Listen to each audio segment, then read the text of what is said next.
Manx Radio. The Mannin Line with Andy Wint.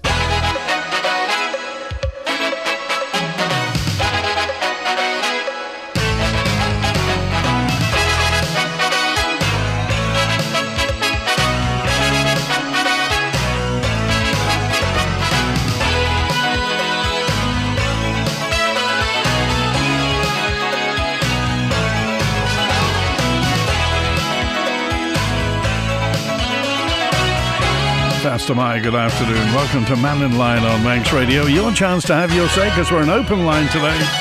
Through till 1 o'clock, call 66 13 68. Text or WhatsApp on 166 177. Email studio at manxradio.com.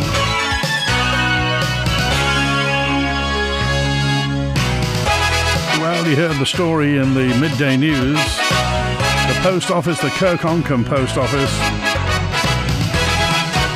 well, its current provider is going in August, so time's certainly changing regarding sub-post offices around the Isle of Man. That news about the bus station, what's going to happen, where the bus station will be, and also what on earth is going to happen regarding the Nobles Park.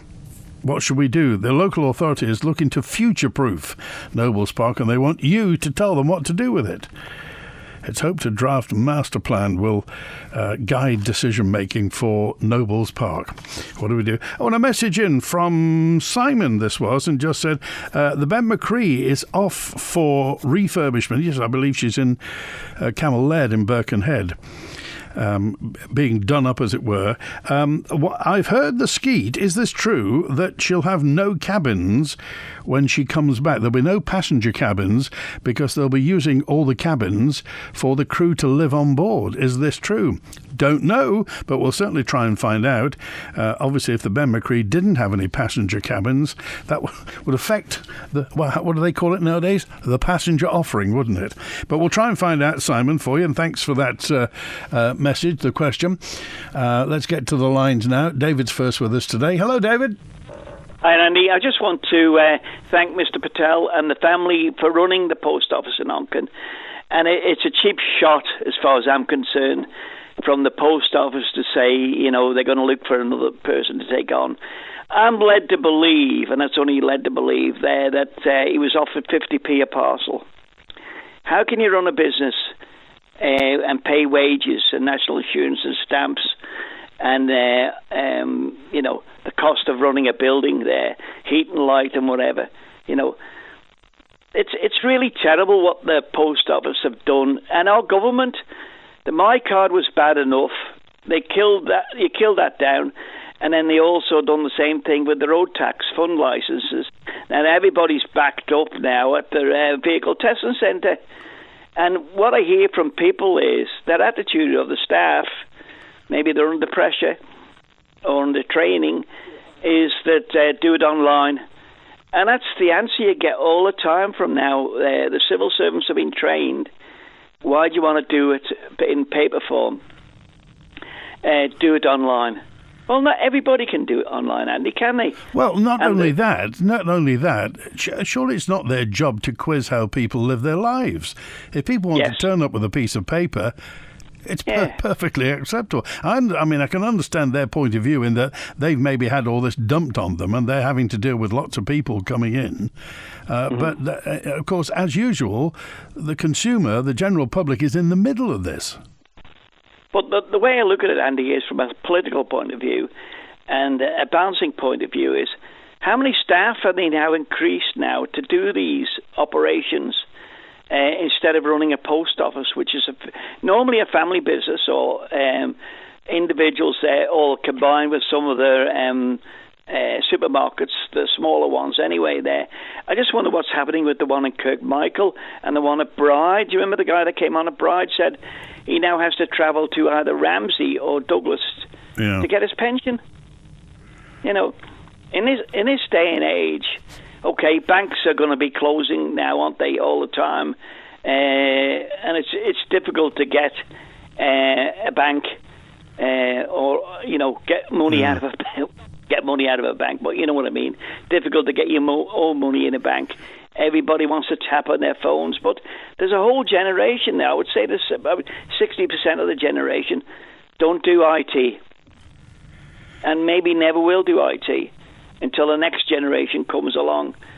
But we're missing a trick, and our politicians never helped us out. It would be nicer if the politicians or the people in charge of this came up front at the start of all this. If they said 2 years ago, look, there's going to be a big change. There's going to be a big change. We're getting rid of post offices, and you're going to have to get used to it, but that's the way it's going to be. Instead of this dribs, drabs thing and just saying we're looking for a service provider. Come on. Yeah. And the other one is, too, don't forget the parcel service. We're going to lose those every people coming round. That's private individuals who are running their own little businesses with hours that suit them and maybe suit customers as well. Is what's happening that.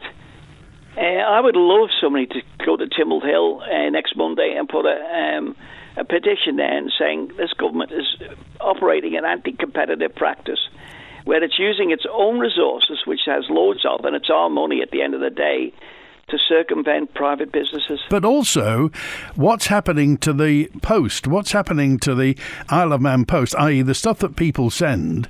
Does that go to the back of the queue before, at the back of all the parcels that have to be delivered because there's a service agreement with the people, whether it's Amazon or whoever, that the post office has to deliver them within a certain time? What happens to all the other posts? Does that go behind that?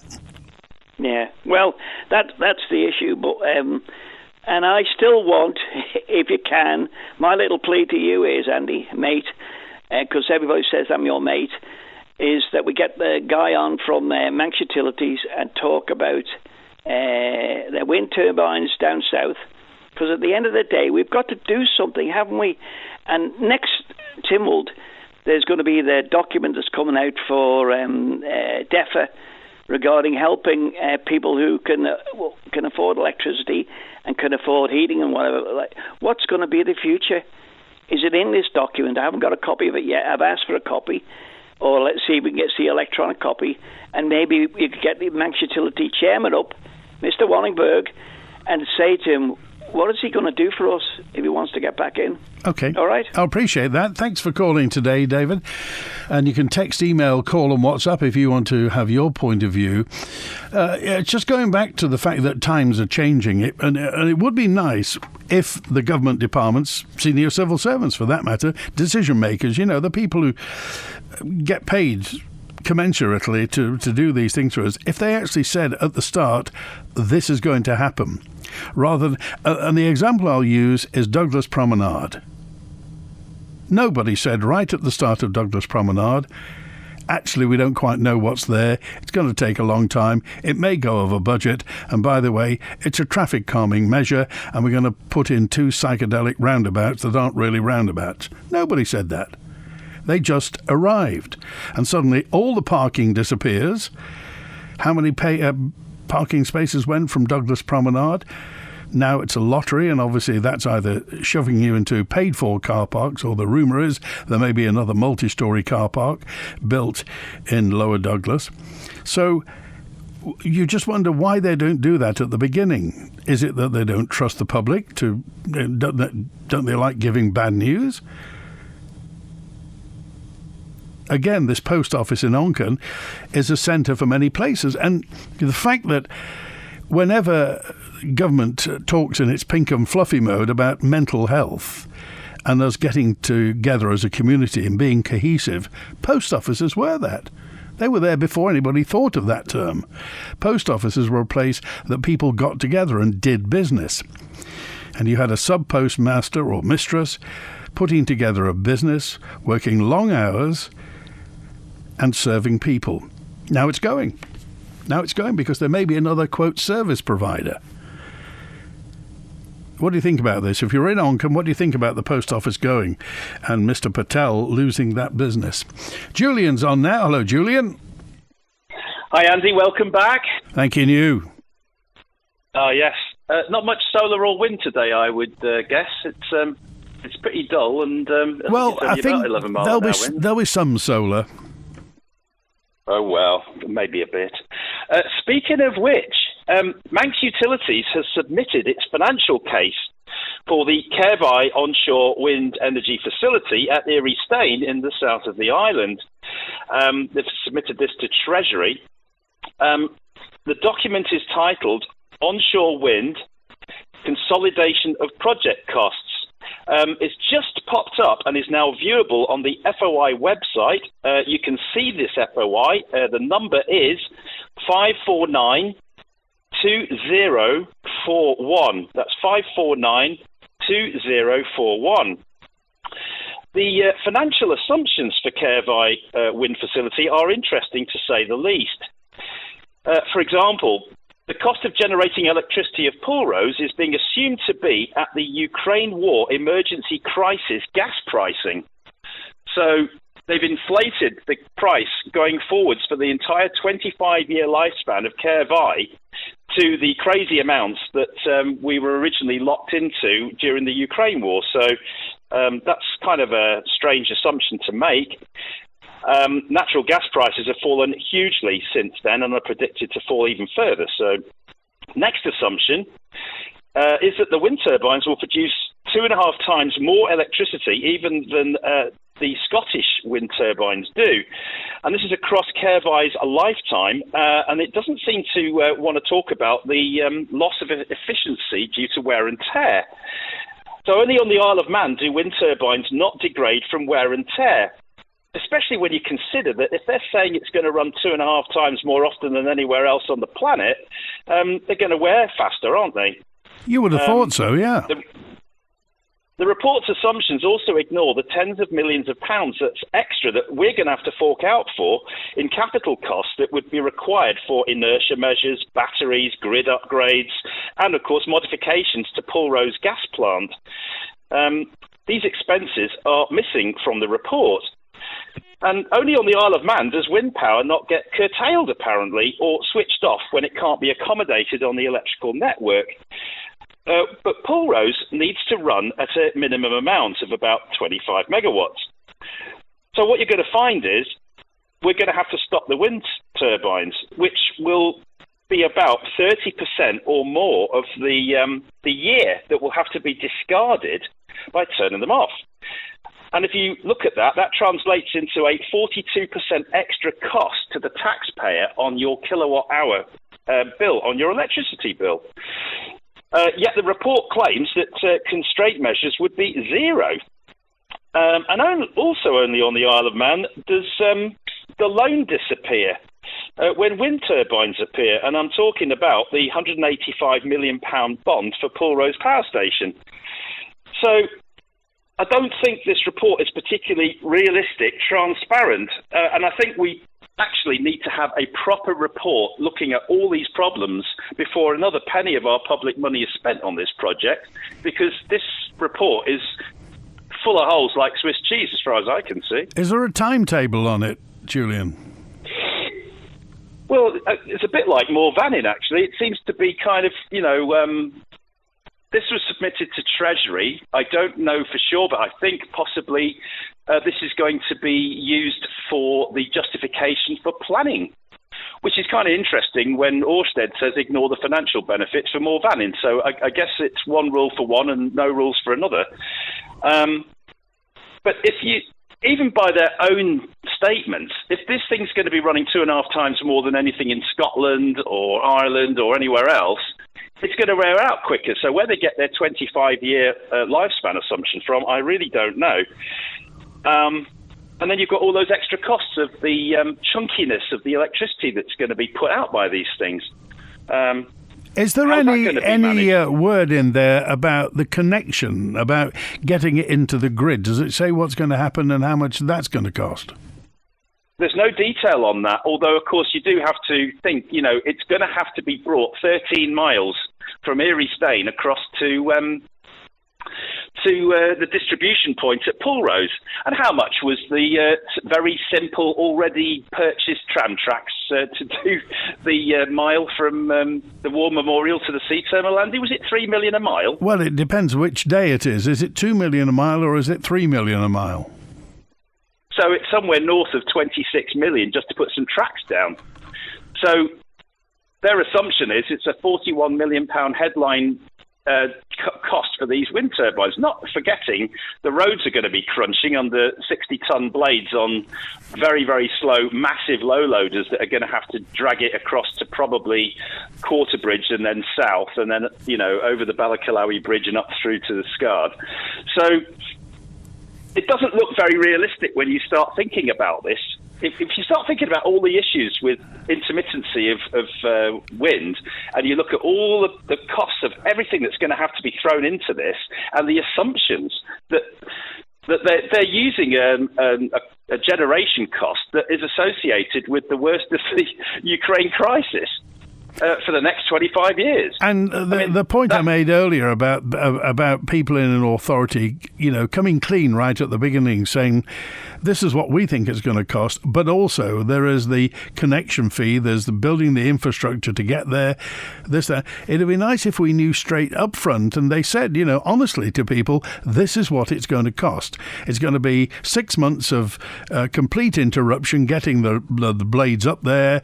This is what we're going to get rid of Erie Stain. The plantation's going to be decimated, and this is what is going to happen, rather than saying it behind their hands. Do you know what I mean? And also disruption to our network. I mean, are we going to see more blackouts? Because this is going to take some handling. The UK, they say that there's going to be none of this curtailment or switching off. The UK is spending billions paying the operators curtailment fees, which is in their contract for different contracts. Yeah. And they get paid more to switch off than they do to actually produce the electricity. So even with that deal, the likes of Ørsted are still having major problems with their share price. Well, so there is odd going on. There is one thing about Cair Vie, of course. Manx Utilities won't be paying curtailment fees because otherwise they'd be paying them to themselves, wouldn't they? Well, they're kind of deferred because if you've got an overall costing that they are saying, but if you're producing less electricity and you're also messing with the efficiency of the gas turbine going up and down trying to match it, a bit like, driving your car for half a mile, never letting it get warm, you're going to use a lot more fuel than you are if you're running nice and smooth, on the roads, etc. So there's going to be curtailment fees in one way or another, but they're going to result in cost to us because it's not like the UK, because the Manx Utilities are the distributor and they're also the ones installing everything in. So they're kind of they're trying to get into the business of wind farms. And Ørsted has been at this for a long time with massive amounts of subsidies, and they're failing. So from the point of view of this report, I think Treasury needs to have another look at this and just to look at the assumptions. I mean, really, you're going to be applying the Ukraine crisis worst possible generation cost to gas to try and make the wind look better. Okay. All right. Well, what's that FOI number? Oh, sorry. I mean, by the way, I would hazard a guess that Ørsted say they're not failing, but that's your point of view. What's that FOI number again? Yeah, 549. 2041. Okay, 5492041. Thanks for calling today, Julian. Thanks, Andy. Cheers. 24 minutes past 12. Howard's with us now. Hi, Howard. Hello, Andy. I've just listened to David when he first came on there about the loss of the facilities through the post office. Yeah. And it's sad. A lot of people are going to lose their livelihood in a sense, but you only look at one instance, as I say, with the not DVLA, but the vehicle licensing. That's only one aspect of it. You used to walk in with a piece of paper. All your information was on that. All the relevant information was in a barcode. And the post office used to, within a matter of minutes, you'd be walking out with a new road tax disc. But who issues that bit of paper? The government and the vehicle taxing authority, they issue that paper. They have all the relevant information. So why can't they do that at the test centre? As I say, I fell foul of it when I went up, and we can't use that. have you got your insurance? And went all the way down that road, and in the system somewhere, the girls up there had not been, or assuming they had not been properly trained by the DOI, and it's the DOI's fault again. But the information was there, and I used to go down, I have done for years, to the post office here in Annika, and the people behind there, bing, bing, dang, gone, and you'd be out in a matter of minutes, and the government seemed to be hell-bent on destroying all these facilities. You used to be able to go in and pay various bills. You're limited to what you can pay in there. Yeah, what can and can't you do at Annika Post Office now? It's inside the spa, little. Isn't it? It is spa, and the post office, it looks like a warehouse now. God love them, they must be off their feet with parcels, many parcels going. That post office is in the corner, and I went down there about a week ago, and it was jam-packed with parcels, with 3 bags of them also out in the customer area. So why there's such an amazing rush of parcels going down to that post office? Probably because there's nowhere else to go to. But the only other thing you can get, essentially, are stamps. And they're time restricted because they're only open a certain time down there to get stamps. And then you go in, you have to go to the counter to get them, if they've got them. So it's a very poor system. Well, it's hardly what you call an increase in service, is it, Howard? It's a very big decrease in service. You know, it's nothing to do with the people that's working there. They're just doing what they're told. No, I mean, and that's what we need to make very clear, is that we're not talking about people on the shop floor, the people that do the work from day to day. No. This has been made at a higher grade. Very much higher grade, and it's a creeping disease that's coming through the post office. And I can see somewhere in the system next time they're going to say, well, we're going to do away with the Isle of Man post office. We'll just link into the Royal Mail. And you'll be paying £1.80 something for a stamp. At the moment, you're paying £1.08 for a letter to go across, and just under £1 here, I think it is. But they're looking to, well, just virtually get rid of it. And that piece of paper, as I say, they send you that piece of paper from government office, and all your details, your insurance, everything is on there, and they just automatically link into that, print your disc, and out you go. Very efficient and a very pleasant way to do business. Now, if you go up there, are you doing it online? Are you doing it online? I'm doing it online. That's all you get. And I don't do online, particularly when I'm outside, because I don't have any internet. But a lot of people, my wife, if she had to do something like that, she is not computer literate. She can use them, but anything like that, it's difficult for people of our age. And we're still driving, and we're still doing business. Vote. There's people within government are determined to get rid of everything that is not online. Yeah.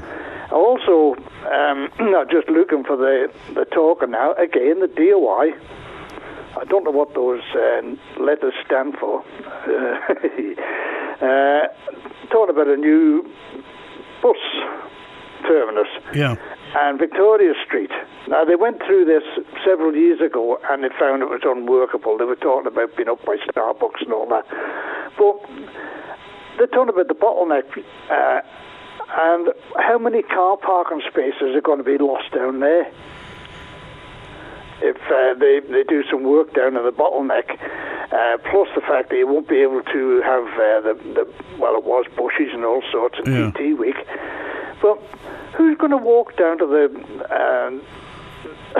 promenade like that in the middle of winter? Yeah, especially when you've got an easterly coming in, and you're at high tide as well. Exactly, and you'll have children with you. You'll be elderly. My wife suffers sciatica, and she's not tearing about all over the place. Yeah. If she went to get a bus down there, it'd be extremely difficult for her. And also, that's going to be by when the horse trams are renewed and get back to the sea terminal. The horse trams will be right next to it. Well, I'll wait on that one. I'll hold my breath on that one. But, the people that's in these powers to be, they've just got a piece of paper in front of them. They draw a plan on it, and they have no idea what the implications are. And, it's a classic example, the bottleneck car park. It's aptly named. It's a car park, and they're going to lose revenue because it's a chargeable one. And, they're going to have buses coming in and out, and people trying to walk around there, cars coming in and out.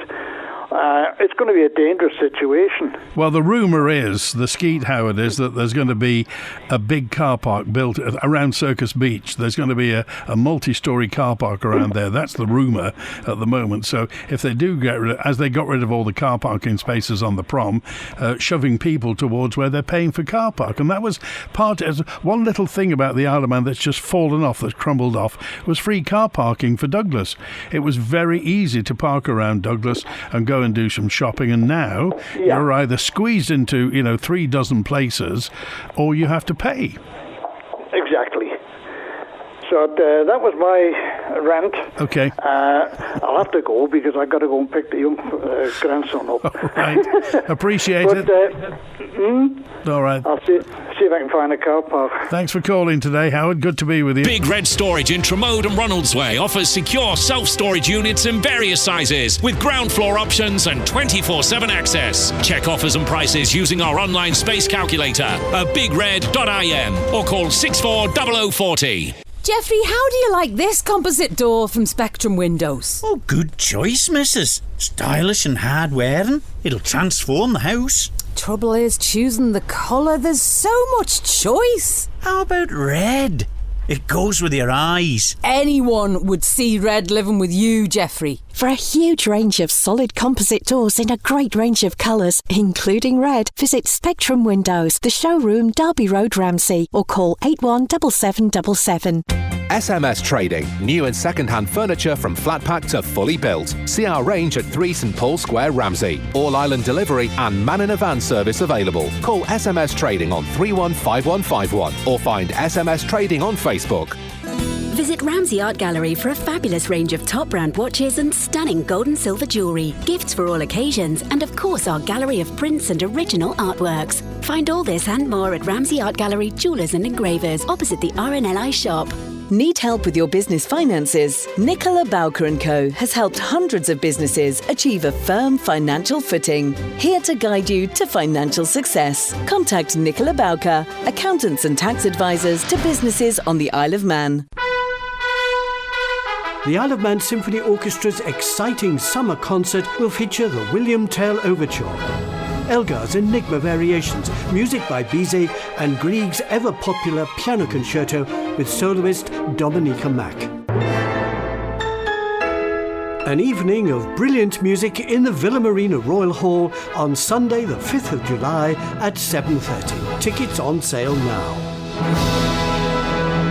Wimbledon 2026 is now underway, and here on Manx Radio we're celebrating by serving up strawberries and cream to workplaces around the Isle of Man. We'll be out making deliveries for the next fortnight, and if you'd like us to visit your workplace or a place of work you think deserves a sweet treat, all you need to do is fill in the nomination form at manxradio.com. Entries close this Friday morning at 10 o'clock. Serve up some Wimbledon fun and bring a touch of centre court to your workplace with Orchard Recruitment, Tesco and Manx Radio. The Mannin Line with Andy Wint. Is it true, says 258, that Torsen Stores in Port St Mary are stopping postal services from tomorrow? Is that true?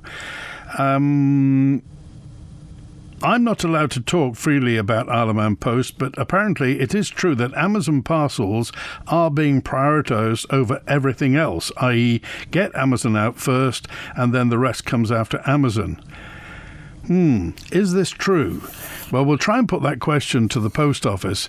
And again, if it's true, why not just say it?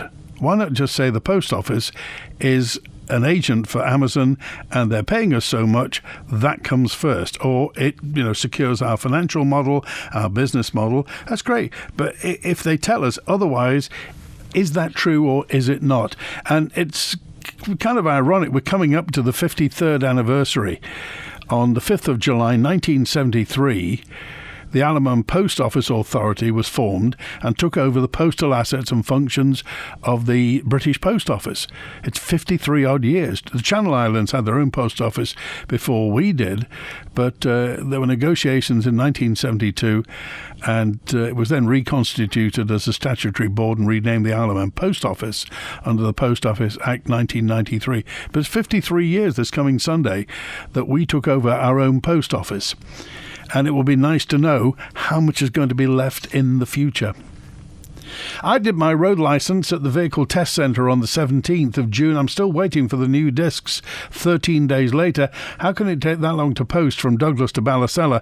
My wife orders something from Amazon. She gets it a day later. Has anything the government improved, worked better? I can't think of anything that's improved in the last 5 years. Well, obviously their wages have, says JB. And Eddie's with us now. Hi, Eddie. Hi, Andy. All right, mate? Yeah, good. What's on your mind? A couple of items, if I may. But first of all, Howard, well done, mate. That's common sense prevailing again. But the one thing that's lacking in government is that. First thing I want to say is your first caller, was it David on first? Yeah.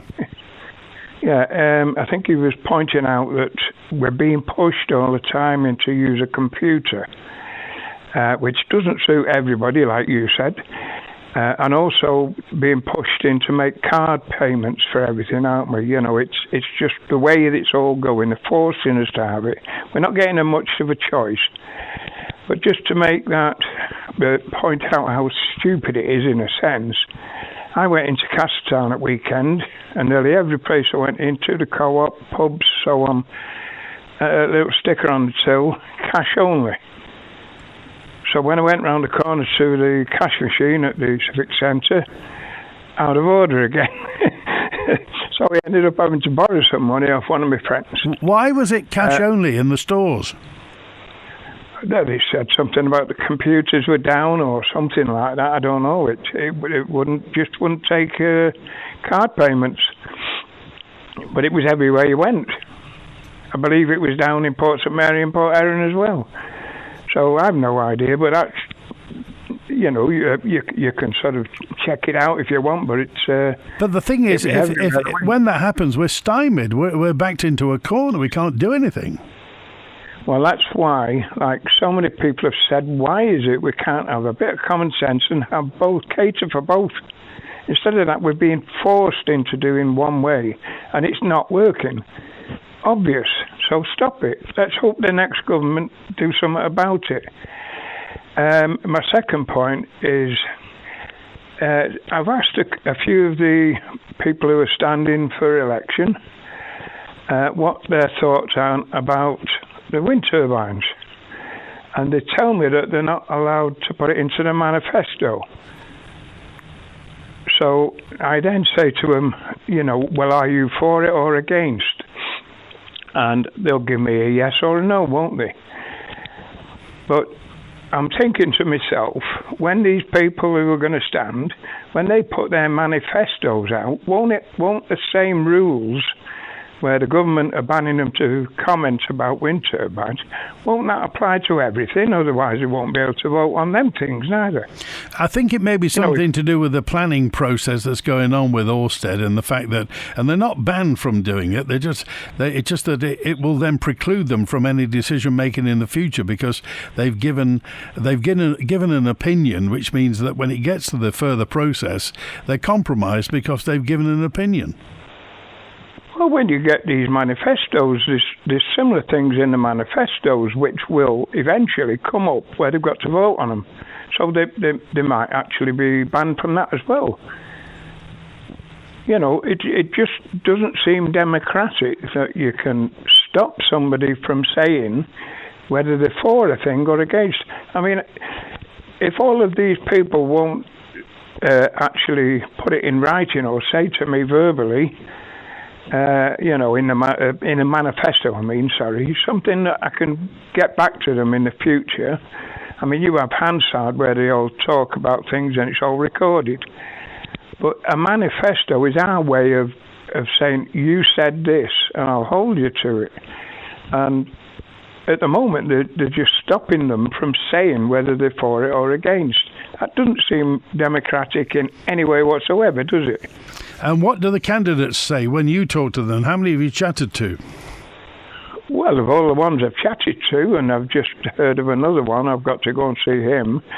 But everyone I've spoke to, simply because it's down south, they're all against it. But I imagine that, I think on the radio the other day, you had so many candidates in the Garth area. Is it 5 now? I think so, yeah. And not, they're all going to be against it, I would imagine, because it's right in front of them. So in the West, you'll have so many candidates who could be the other way. But you should be able to say, if I've gone to all of mine and they've all said they're against, they're for it, and the village idiot would have stood up and said he's against it, I'd have voted for the blinking village idiot. Okay.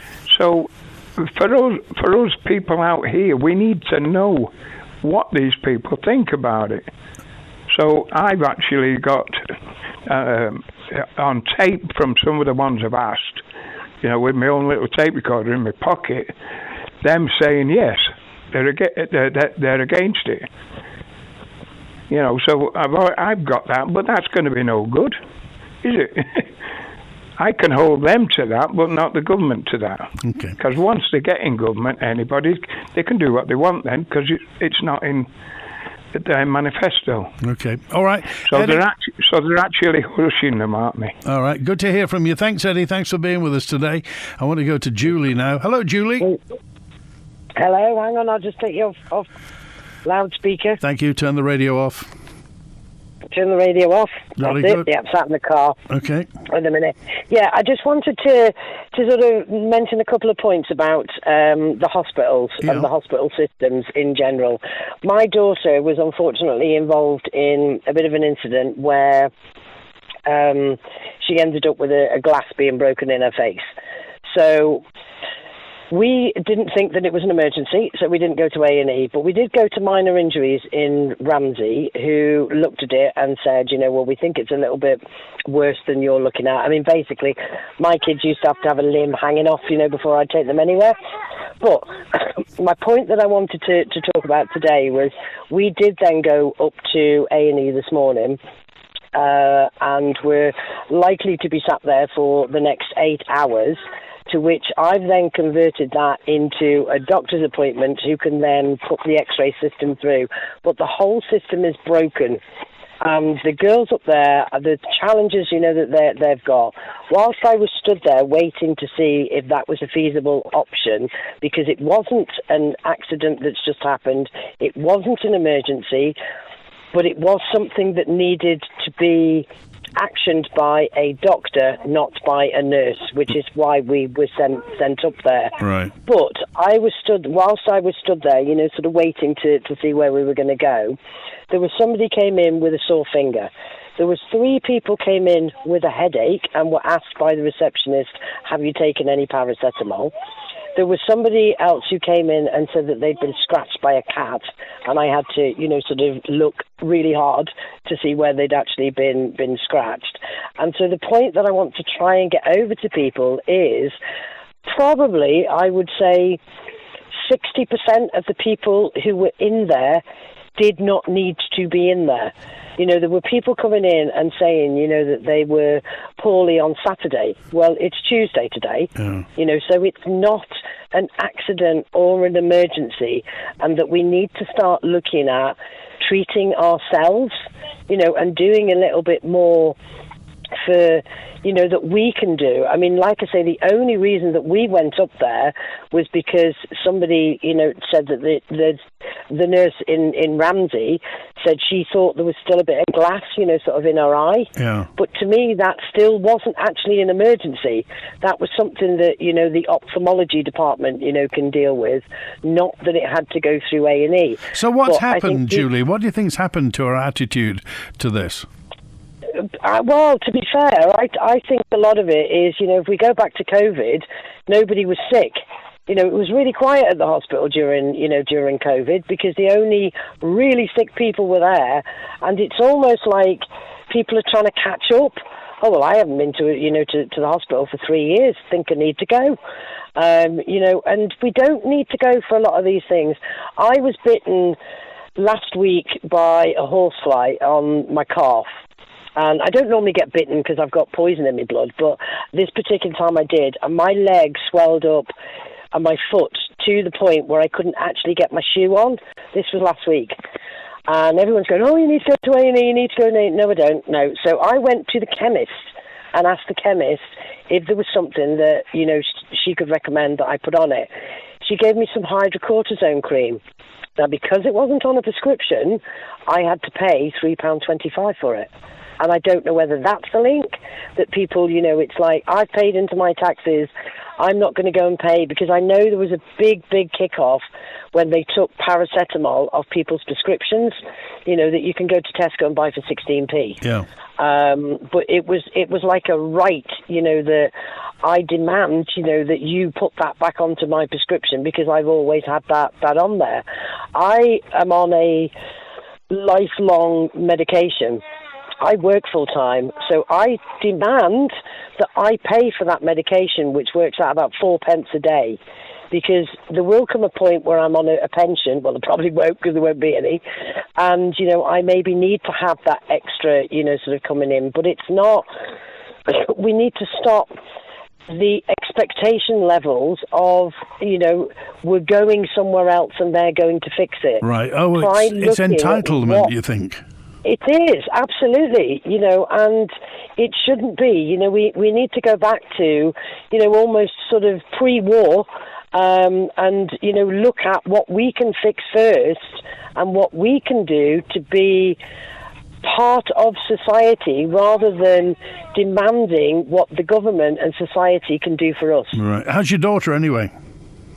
She's all right, yeah. We've got an ophthalmologist appointment tomorrow and an X-ray on Thursday. Okay. Because it isn't... But it's taken 5 hours with phone calls to try and get that so that we weren't another statistic sat in A&E for no reason, that we didn't really need to be there. Okay, Julie, good to hear from you. Thanks for being with us. All right, take care. Enjoy your day. 12 Bye-bye. minutes now before 1. I agree with David, but not everyone has got a laptop these days because they're expensive.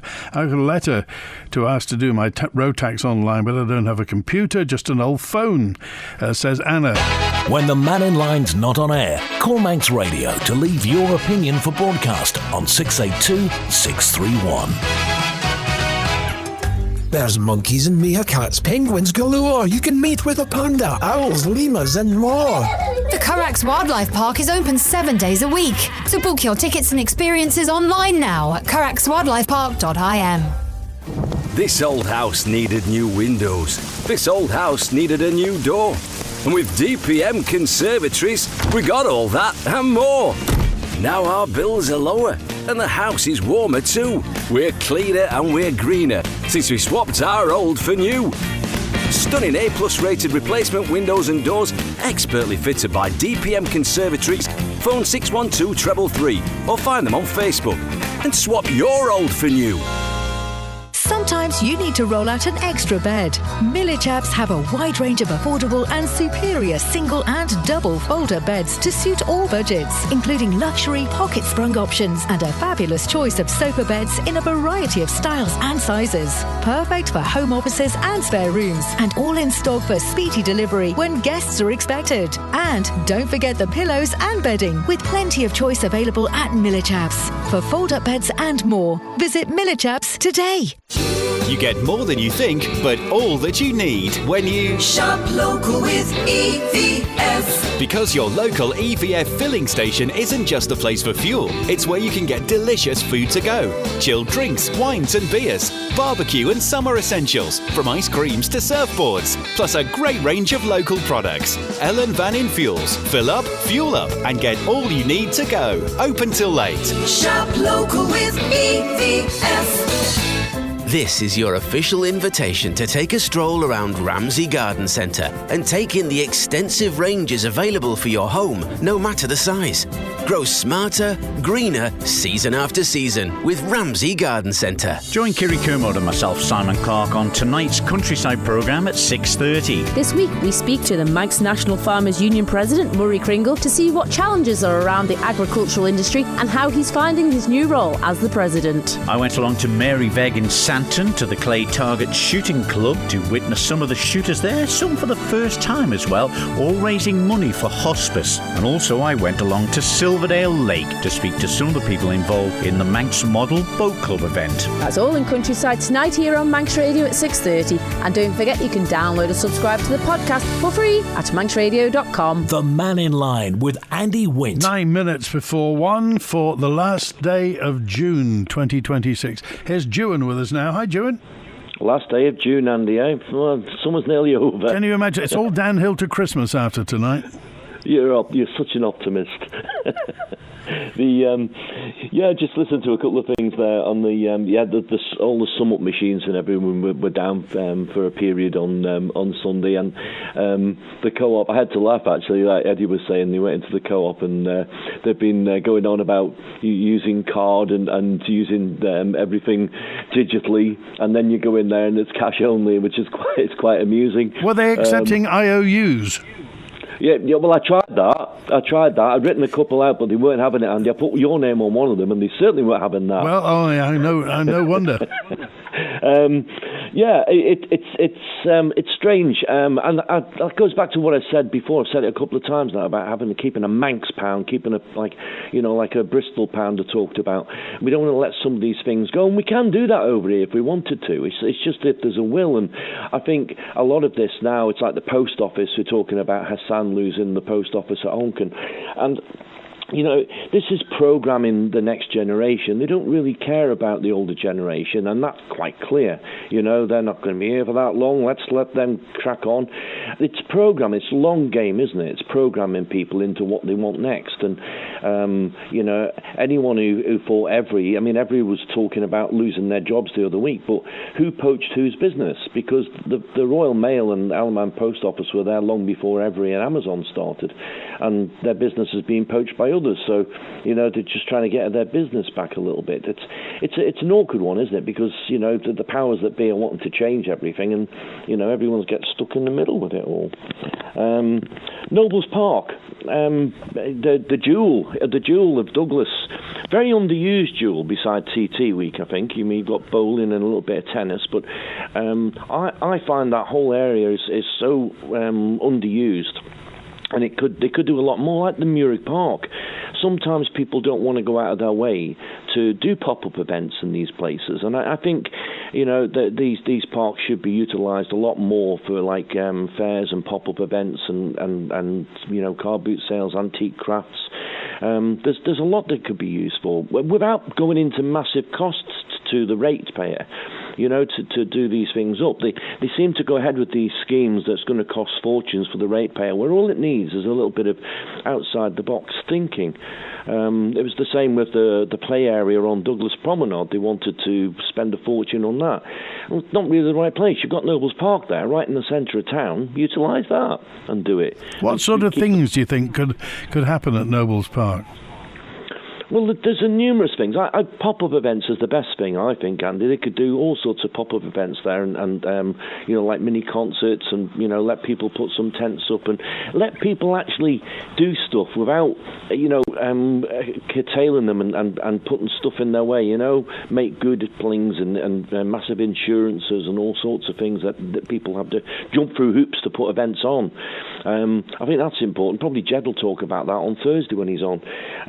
But we have got the places to do it, and I think it's just a little bit of, thinking outside the box from the council and the commissioners. And also, I think, Juan, for things like that, and as somebody who's put events on in the past, sometimes it takes 2 or 3 years for something to take hold.